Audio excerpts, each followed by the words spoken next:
What's up, guys? I'm going to do a live today, follow up from last week. I had a good, I don't know, reception, I guess. People really appreciated it. But I was in the yard working all day, working on equipment. We also, this truck was a Mo truck. It had a different cage on the back. You know, one of them similar to, in fact, yeah, that truck had this cage on it. Hey, how's it going? Hope the season has treated you well, Griff. It's gone good and bad. But ultimately, I'm learning a lot, so I'm calling it good. And I'll go into it in a minute. But this cage was on that other truck, and that truck died. It's dead. Needs a new transmission. So we took this garden truck, which is like an old F-150, that we don't have a crew for anymore because we promoted him to a mow guy because we got so many mowing houses, it's crazy. It works? Si puedes sacar la otra. So it had this bed on it right here. And so we put it on there just to get out of the way. I still have the GPS on this truck, so I can't really get rid of it right away. But I don't want to I don't even want to put a penny into it. It needs a new transmission. There's a possibility I can get a transmission for $800 to $1,000, $800 to $1,000, and I'm done with old trucks. I'm done. I'm going to get through this year, and then next year I'm buying new trucks. I don't care what it takes. In fact, I know what it's going to take. It's going to take another year of no profit because I just need all new trucks, at least for the Mo guys. Well, anyway, so I've got this one parked here, and now I'm going to go inside for the day. What's up, Jose? Demand a new car? Yeah. Okay, so here we go. I don't know if you've ever seen a tour of my office. This is kind of like the, I don't know, like the junk room. We also have uniforms there, food. It's a nice place to come talk to the guys because that AC unit like really cools this room up really good. It's like almost like a walk-in refrigerator in here. So it's really nice to take somebody in who's been working out there all day, come talk to them. This is our updated kitchen. We've got a couple desks here. It's not really a kitchen, there's no stove. And then we've got the call center here. We've got 4 desks. How many Mowing Weekly accounts do you have? Also, do you treat yards? I know you had a non-compete. Didn't know if that was up yet. Yes. No, I don't treat lawns. I still have the non-compete. And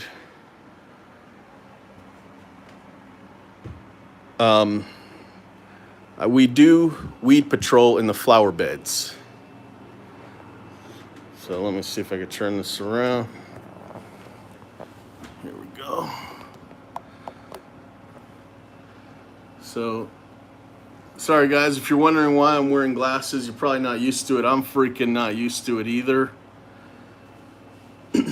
But I have dry eyes apparently, and I can't wear contacts until we fix this. I actually need to go to a specialist to figure out why my eyes are so hazy. My eye doctor said he's never seen anything like it, and I think it's because of my yard.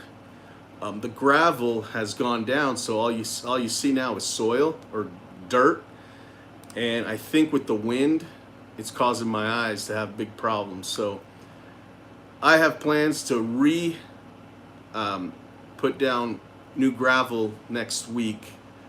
It's going to be kind of a big project, and but we need to get it done for the sake of my eyes. Also, if you guys have trouble hearing me, let me know. I do have a wall unit that's turned on, and I could turn it off if I have to. I would prefer not to.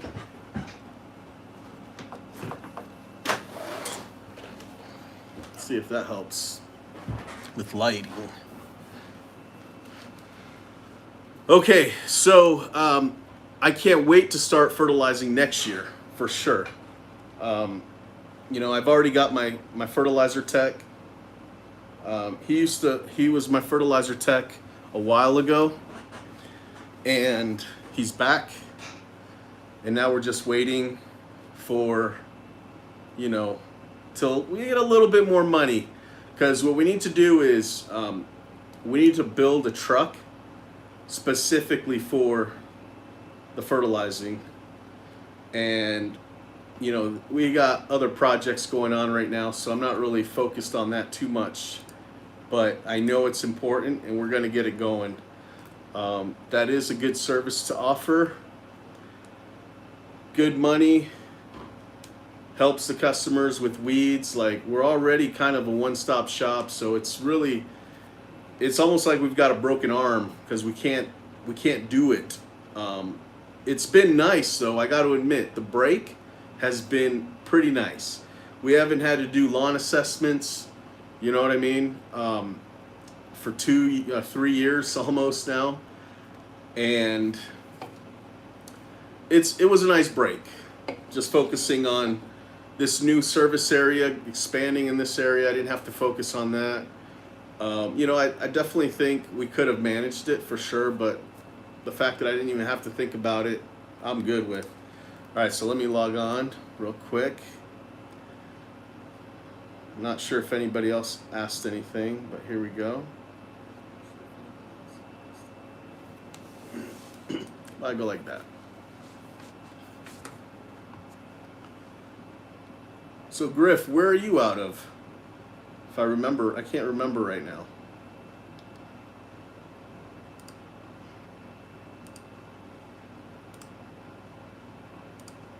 Sorry, I can't respond yet.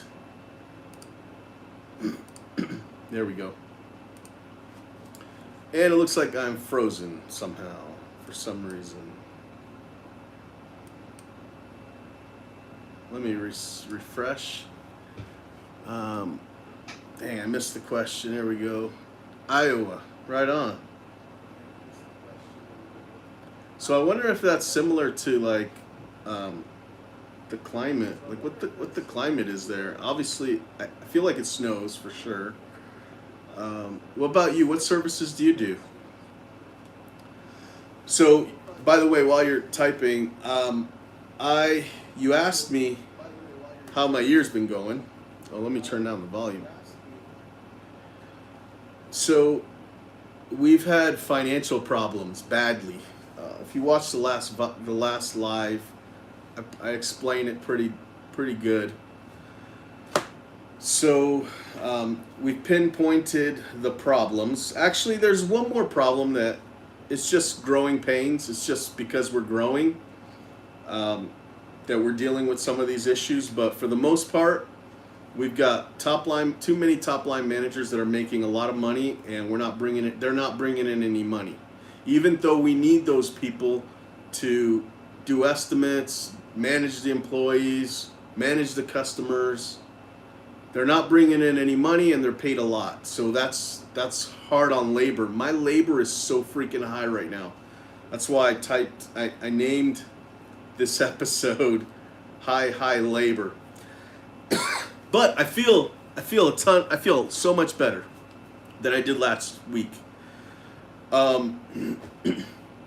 So high labor, and our expenses are through the roof. It's crazy. Okay, we're spending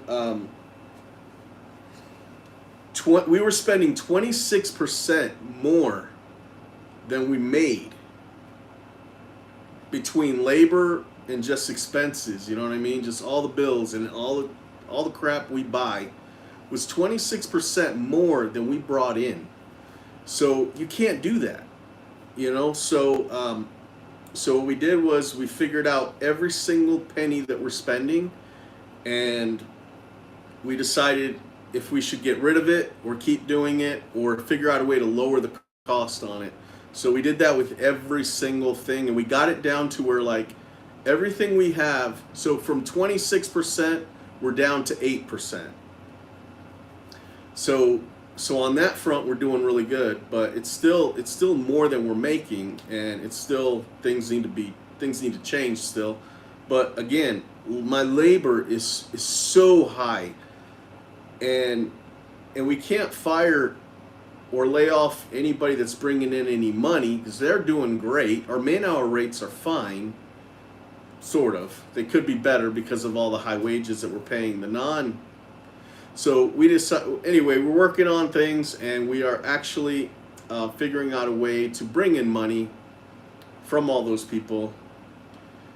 And so things are going good. So last week, okay, the week before, Saturday and this whole week, everything financially was great. It was like last year. So a little bit of high revenue that we brought in this week, so that helps. That always helps, right? Sometimes. And then we've lowered our costs, but more importantly, we figured out what our real labor cost is, so I can budget every deposit for that, and then whatever's left over I have to work with, right? And I have to work with it. Like, I can't, if we don't have the money, we can't buy things. That's how it is right now. Like, and everybody's on board. The whole team, everybody, including the Mo guys, understand. You know what? If you go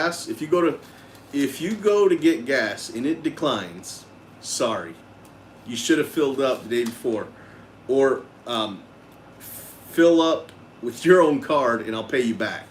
Like, that's how it is right now, because we're trying to get this ship sailing the right way right now. So because of all that, everything has gone really well last week. So hopefully we can keep that up. It does take a little bit more discipline with not buying anything. Some of the things that we can't help, but that are the biggest problems with expenses, is the vehicle repairs. That's why I don't want to fix that truck that's out there. I'd rather just throw it away and find a new truck and make payments on it for now, if we need it, but we don't need it. We've got plenty of trucks, so that truck is just a backup anyway. Well, it wasn't a backup, but now it is, because we moved some cages around. So now we have 2 Mo trucks that are backups, plus trucks that we no longer want to use anymore. So I'm trying to lower costs by insurance too. So dude, I'm going nuts with getting rid of everything, trying to go as lean as possible. So Griff, let me read this down. Snow is a hit or miss. Here it can be good, but there are weeks with no snow, so you have to budget. LOL. Right now, it's about 95 to 100 degrees, so it is here too.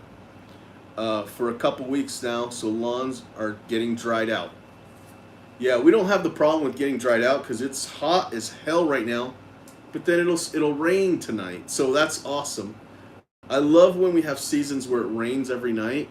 It helps with the callbacks, like the situation with sprinklers. People don't call back as much because the lawns are getting watered. And obviously people are happier because their lawns look better with mowing. So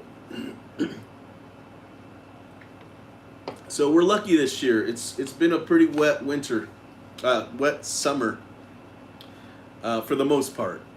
So that's awesome.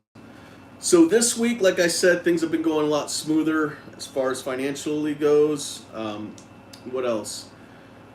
I'm going to be going to Dallas November 5th for that whole week. Whatever week of the 5th, the whole week. I'll be in the Plano area. And I don't know. I've met a few people on that trip. Throughout my years, I've been going there about 8 years, and I've met people twice from YouTube. It's always fun, and I'm willing to do that. If anybody's going to Dallas, Dallas or Plano, I can drive to Dallas or get a ride to Dallas, or you guys can pick me up, and I can do a shop tour if you want. I would love to do that. Although I am going to be busy for from probably 8 to 5 in the morning, 8 to 5 p.m., but after that, I'm pretty free, and I'd like to do stuff. So no, I don't go to Equip Expo. I've been to it. I just don't get motivated by that one. And also like the Irrigation Association, it just doesn't do it for me. I'd rather go to a place where everybody pretty much does the same kind of business.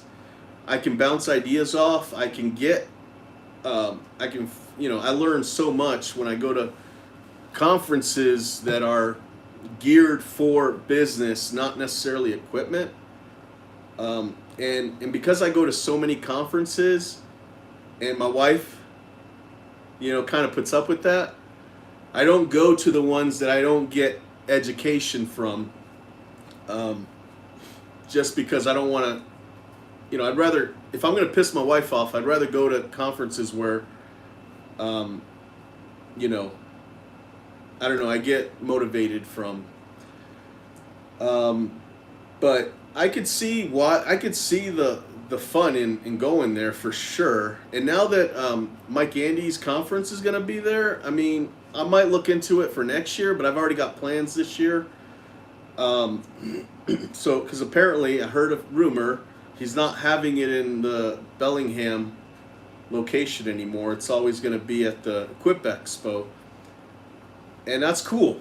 That's cool. So, future, and if I didn't go to so many conferences this year, and I already had it planned out with everything, because last year I was on the road going to conferences for like over 2.5 months if you add it up, and my wife was not happy with that. She was struggling with that. So I made her a promise that I would tell her which ones I'm going to, and I kind of had it planned out for her, so she's okay with that. But yeah, I was gone for almost 2.5 months out of the year, and yeah, she just wasn't. And I didn't feel right about it either. But I do feel it's important to go to conferences because you learn so much. You know what I mean? My company has grown the size it is because of conferences. To be honest with you, one of the conferences that I go to is a mastermind group. It's only members that have 1 million in revenue or higher that are in that group, and we meet every 3 months. That one I get a lot of inspiration from. So I'm going there for the Dallas one and Service Autopilot conference in November. Um, it is worth it to get into irrigation. Oh, is it worth it to get into irrigation? Do you install all new systems also? I will tell you something, dude. And I'm gonna ask you. I'm gonna ask you a question because um, here in Utah and in most parts of the country, sprinkler business is a 6 month gig, if you're lucky, for the most part. So you have to think about that. So is it worth it? It's a 6 month gig. You can't. It's not a 7 month gig. It's not an 8 month gig. It's literally a 6 month gig for the most part. Even if the sun came out in January and it was 100 degrees, the city is still not going to turn the water on until April. All right, it's just not going to happen. So April, May, June, July, August, September, 6 months. Okay, I could be wrong here. October is blowout season. That's when you're blowing systems out. Now this is if you do repairs. Okay, if you do installs, you could extend that season a little longer. But I will say, the problems that I've heard of people that do installs in the wintertime are not very enticing to get into, because you can't test the water on a lot of systems because it's wintertime. The cities have the water turned off. You could probably turn the water on yourself. I heard people doing that too, but for the most part, you don't want to do that. So you can't really test it, so you have to just hope everything's good. And then in the springtime, when customers are out and about and everything's kind of sun's out again, like a lot of the soil drops down for where you trenched. over the winter time because it settles, and then you got to deal with like fixing lawns to everybody. I mean, look, you can good communication fixes a lot of these issues. You can tell customers, hey, this is what you can expect. You know what I mean? I'm just not that kind of person. I'd rather make sure that I do it and do it right. But you know, if I had to tell customers, hey, we can install your sprinklers in the wintertime, but you're going to have a lot of settling. You're basically going to need to hire a landscape company to fix that, to fix the leveling and stuff like that. Not leveling, but like the flatness of the trenches and everything like that. Resod. Now look, I can probably get away with doing all that, but I don't know somebody getting into sprinklers right away if they are prepared for that kind of, you know, expectations, work that comes with it. So I would recommend going into it with sprinklers, with repairs, but I don't know if it's worth it, man. I really don't. We're at the level now where we've got a really good system for sprinklers. We've got a whole warehouse full of parts. So the sprinkler techs fill up with parts from what they used the day before. We actually have a warehouse manager that stocks them up in the morning time, gives them everything they used the day before, so they're always replenished every day. And they go job to job to job, efficiency is great, but we basically have 3 techs, and we're at, for the year, and we're at, we were doing in the winter, in the summertime, and early spring, if you average out, we were doing about 16 to 20 jobs a day, okay? From basically May till July. It slowed down in August big time. And we're only at, for sprinklers, we're just under 300K. So basically, for a company that has systems, a really good system in my opinion, if I can toot my own horn, our sprinkler system is pretty dialed in. We've got great techs. We know how to do anything that the jobs that come in. And for us to be just under 300K for 3 techs. Now, we did have a 4th tech, and we even had a 5th tech, but these were like basically part-time people, and we didn't need them because we never went on a 2-week wait. We were always knocking these jobs out so fast. We were only on a week wait, so if we only had 3 techs, we'd still have gotten all the jobs done. There'd just be a little longer wait time. So I got to tell you, man, so my whole point of that whole sprinkler thing is it's the hardest thing to get into. It's really hard. And I'm telling you, man, if you're a solo operator and you love doing it and you're doing killer, you're awesome, you're doing great, you're making money because you're having fun, that's another thing, okay? Because you're doing it. But to have a business where you got to pay techs, you have to pay them. Remember, you're only, man, somebody came in and I don't even know who it was. You have to pay them to stick around when it's slow, and you have to pay them pretty much all year round. Obviously you can say, well, I don't need to pay them, I'll just lay them off. But you know how hard it is to find a tech and to train a tech? It's so hard.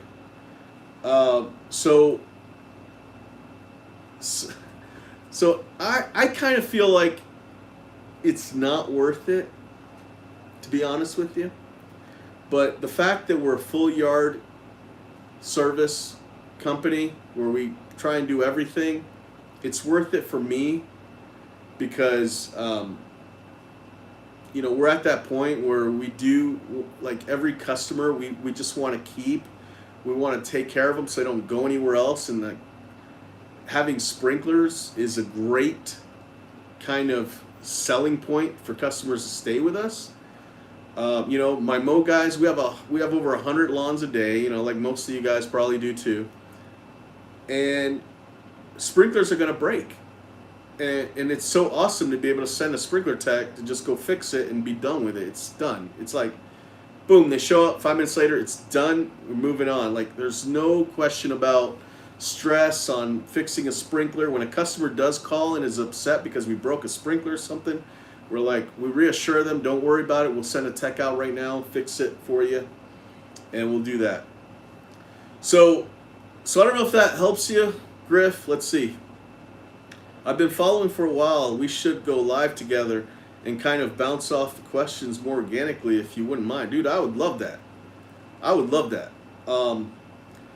In fact, let's figure out a way to connect, so that, I guess, figure out a way to connect with me, and we'll set it up for next week. I do have to go soon, so I can't do anything right now.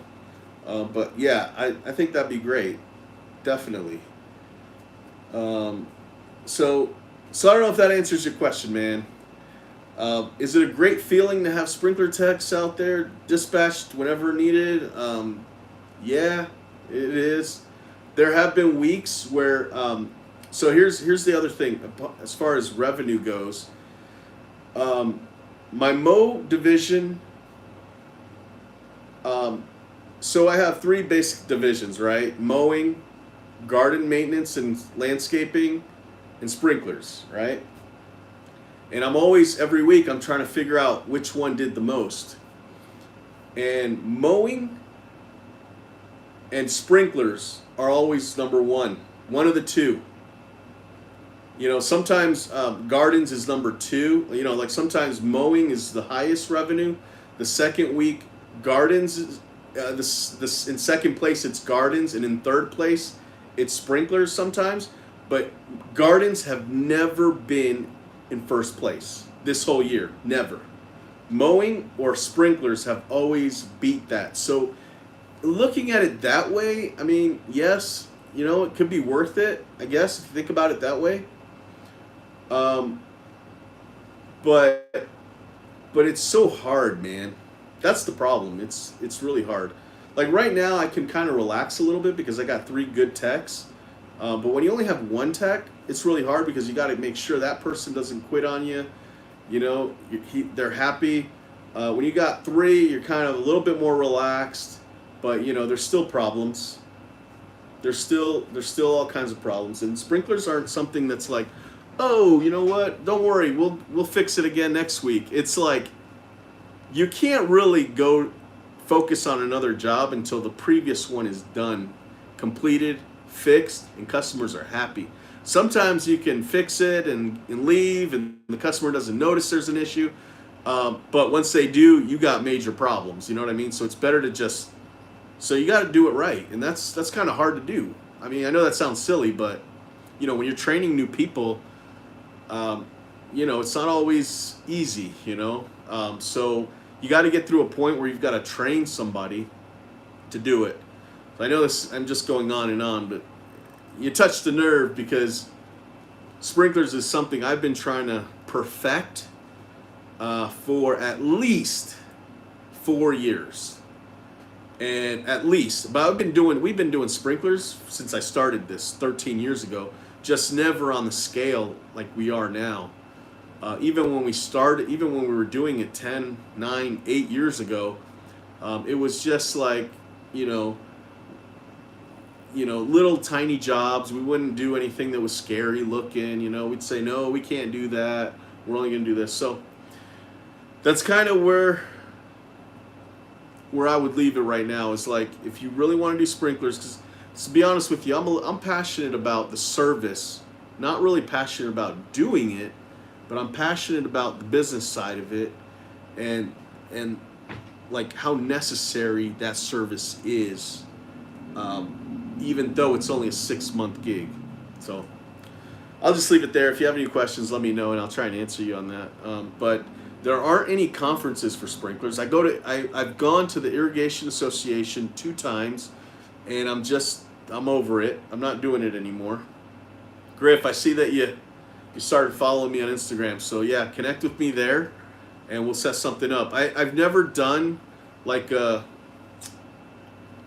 I don't know, what do we call it? Like a live, like with another person. So I don't know how to do all that.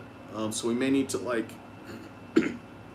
do some testing, or on Instagram. I don't know. I'm willing to give that a shot too. But awesome. So I see you sent a message. I'll read it later. Unless it's something I really should read now. Let me check.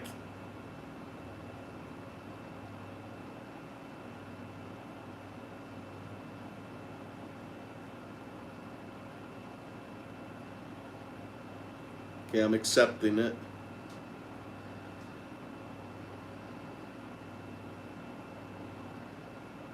Boom.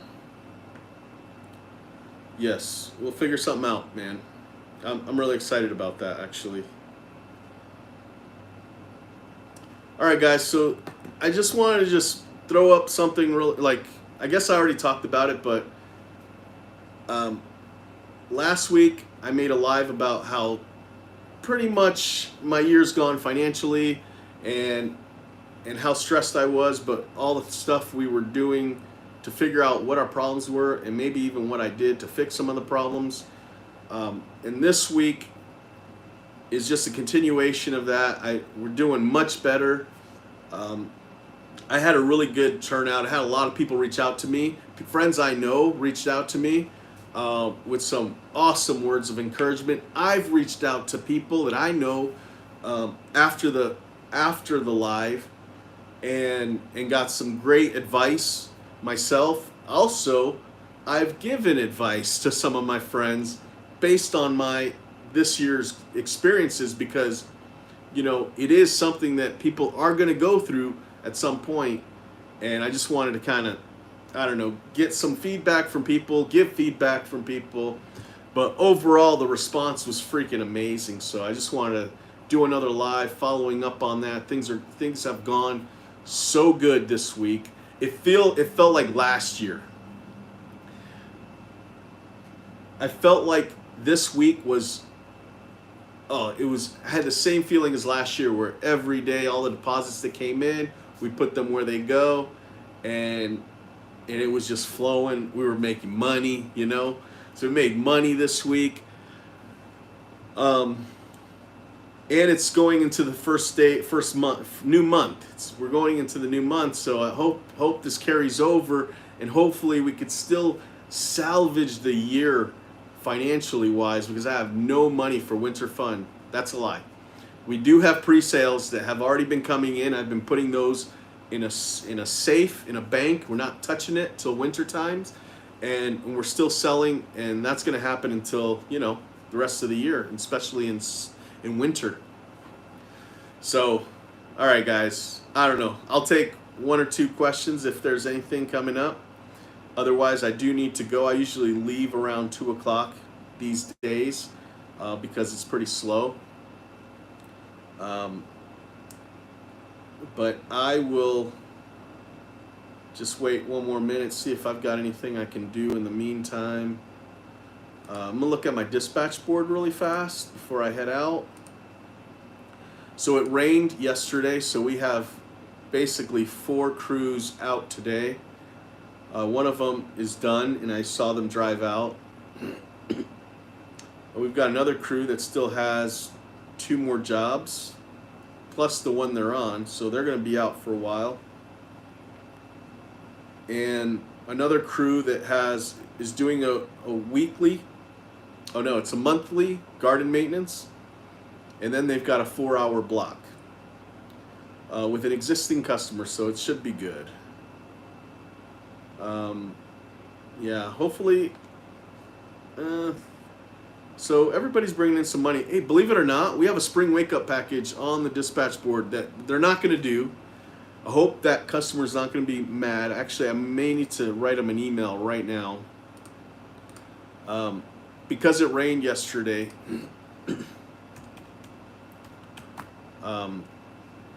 we didn't get to some jobs, and the spring wake-up package is not going to happen.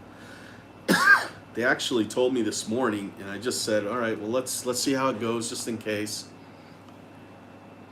So I will send them an email.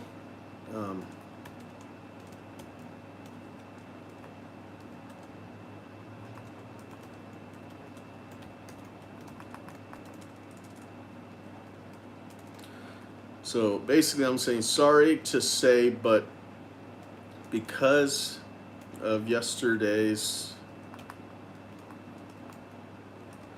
rain delay, we are behind and not going to be able to do the spring wake up package today. Is it possible to do it sometime in the week, upcoming week?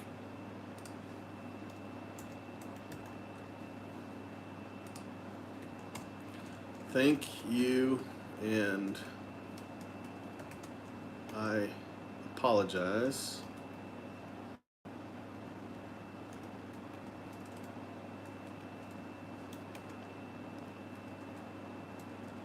I can't spell apologize. Apologize. I think I need an A in there. Oh, I can click a button and fix it. All right. I'm the worst speller. I really am. Apologize for that. I'm going to leave it, the schedule today, in case the guys actually get to it. Anyway, thank you. And then I usually sign my name with a thank you. And I sent it. So I dealt with a customer today that was pretty upset with us. They signed up. It was the first service we were supposed to do yesterday, but because it rained so much, we didn't do it. And he was calling us after the office was closed, so it was going to a call center, and the call center was telling him that we're gonna call him back. We'll call him right back, but nobody called him back because nobody was in the office, and so he was really upset, and basically he wrote this long email saying that he's going to cancel, and it's a shame because he's never had our service, but he's writing a bad review because we didn't communicate with him, and he's right. And I replied to him in an email that said, I agree with you. I would also write us a bad review if I were you. So I understand. But the reason why I couldn't tell him that we weren't going to be there is because we still had guys out working that, you never know if they're going to be able to get to it. You know what I mean? And because they were still working. It wasn't like that crew came back to the shop and left before the office, They finished before, they came back to the office after the office left. So, it's just one of those things, it's unfortunately, it was Friday too. So, I don't know. It's just one of those things that we failed, but at the same time, what else can you do, within that situation? You got guys that could still possibly do it. I guess I could have sent an email to everybody saying, there's a chance we're not going to do your house today, but I'd rather the guys get as far as they can than send an email like that, to be honest with you. So, but I totally understand that customer being upset. Do you do a lot of aerations and dethatching? We do during the regular spring season. Honestly, during the summertime, we do about an aeration a week, maybe two. Power raking or dethatching, we don't do it normally by itself. But for some reason, this week, we had 3 on the dispatch board, so I don't know what's going on. I didn't even ask Rachel I didn't ask anybody in the office. Jose told me, the shop guy, because he had to get the trucks ready with those things, and he said something like, it's a little strange we're doing so many spring wake ups. Is there a reason for that? Something like that. And I was like, no, we don't have any. He's like, yeah, we do. We have 3. And I go, we do? He's like, yeah. And I was like, holy crap. So, so I don't know. No, we normally push it. We normally do. I think last year we did like $80,000 of spring wake up packages in the month of March alone. So those months we do, like, that's basically what all the crews are doing. All of them, garden crews and all the mow crews, they double up, because normally we mow 1-man crews, but with spring wake ups we have 2-man crews doing them. That's too much work for one person. And yeah, what they'll do is they'll mow the lawn really short, bag it, and then power rake it. Actually, they power rake it first. And then they rake it up, and then they mow it really short, and then they aerate it. And then prior to my non-compete, we used to spray soil conditioner on top of the aeration cores.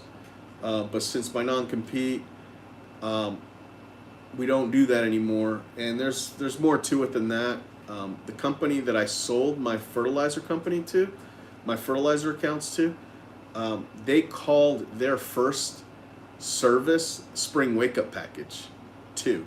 So customers were getting mad at their customers because they said they already paid for a spring wake up package, so why would they get theirs? You know what I mean? Because we were marketing it really early, and that was causing problems with them, and I'm friends with them, so I stopped doing the spring wake up, the spraying, which was fine. Again, I didn't really want to do anything with spraying anyway. What does a typical spring wake up package consist of? I think I answered it. Did you get that, or do you need me to repeat that? We go to a property, mow it. No, first we power rake it. When we first show up to a property, we power rake it. Unless the grass is like, a foot tall. If the grass is a foot tall, we call the customer up and say, hey, you're going to need a first time mow first before we do a spring wake up package. Now, sometimes we try to do a tall lawn at the same time without saying anything, just because we're already there. We're going to mow it anyway. But sometimes, like, there's so much grass that it's going to fill up a truck. You know what I mean? If that's the case, we're not going to do a spring wake up package. And we're not going to mow unless they agree to an hourly first time mow cut, So we show up to a property, we power rake it first, lift all the thatch, and then we rake it, hand rake it into piles, and then we take it away, we haul it away, or throw it in the dump trailer. Sometimes we'll have a guy with a dump trailer driving around everybody so that we could get the thatch picked up easier than putting it on their trucks, because it won't fit, And the dump trucks will get full, and then they unload them. And then after we rake it up and haul that away, then they mow it really short and nice and do a really good job edging and trimming. And then, we aerate it. So that's the spring wake up package. So basically it's aeration, thatching, or dethatching, and mowing it really nice. So that's what it includes, and it's kind of our signature service. Like, it's something that we market so much that customers probably think we're the only customers that do it, the only company that does it around here.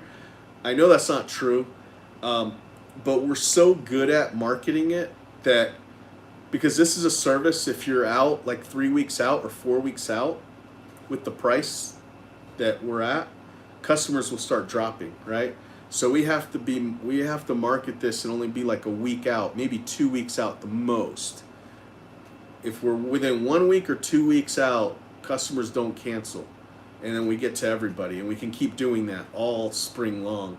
It's when you're out a month, you'll start losing customers because they will find somebody else that will power rake and aerate for you.